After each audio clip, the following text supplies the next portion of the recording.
Chers amis diocésains, je vous souhaite une bonne semaine de nouveau, une nouvelle semaine.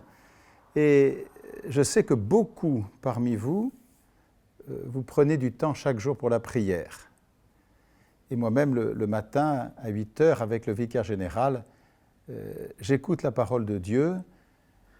Je me laisse entraîner par cette lumière qui n'est pas la mienne et qui me déplace toujours. Bref, je me laisse enseigner comme disciple de Jésus par cette parole toujours nouvelle que j'écoute avec les plus proches, c'est-à-dire un tout petit nombre en ce moment, mais d'une certaine manière avec vous tous.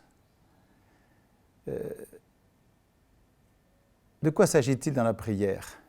Il s'agit de se rendre, je dirais, dans un jardin intérieur où Dieu parle, mais parle comme nul autre ne parle de cette manière.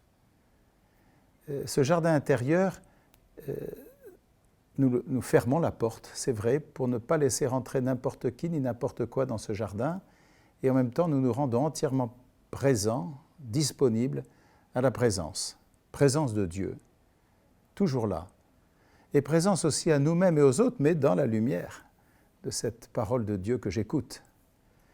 Alors au fil de chaque jour, je suis éveillé à la vie véritable par cette écoute, par cette prière. Et du coup, les humbles choses de la vie, mon travail, les choses qui sont à faire, les relations à entretenir, les choses faciles ou difficiles que j'ai à traiter, trouvent leur place. Et aussi, je dirais que dans l'expérience de cette prière matinale, je puise aussi la force d'agir et d'aimer chaque jour à mesure de ce qui m'est demandé de faire et de ce que je choisis aussi de faire et de ne pas faire. Je voudrais ce matin vous proposer un simple témoignage parmi beaucoup d'autres que je reçois ces jours-ci. C'est celui d'un diocésain assez âgé. Enfin, je veux dire, il a passé 80 ans.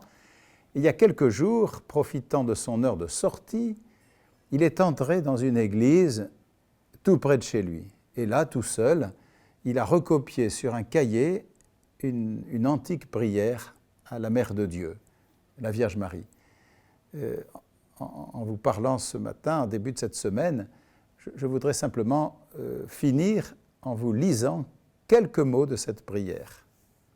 Notre-Dame, préservez-moi des regrets inutiles, des souvenirs troublants, des angoisses du doute. Notre-Dame, obtenez-moi la certitude que ma vie a toujours du sens. Obtenez-moi cette confiance que le Seigneur m'attend comme un père pour me serrer sur son cœur et pour me faire entrer dans sa joie infinie. Oui, chers diocésains, tout au long de ces jours qui viennent, que cette joie soit votre vraie nourriture.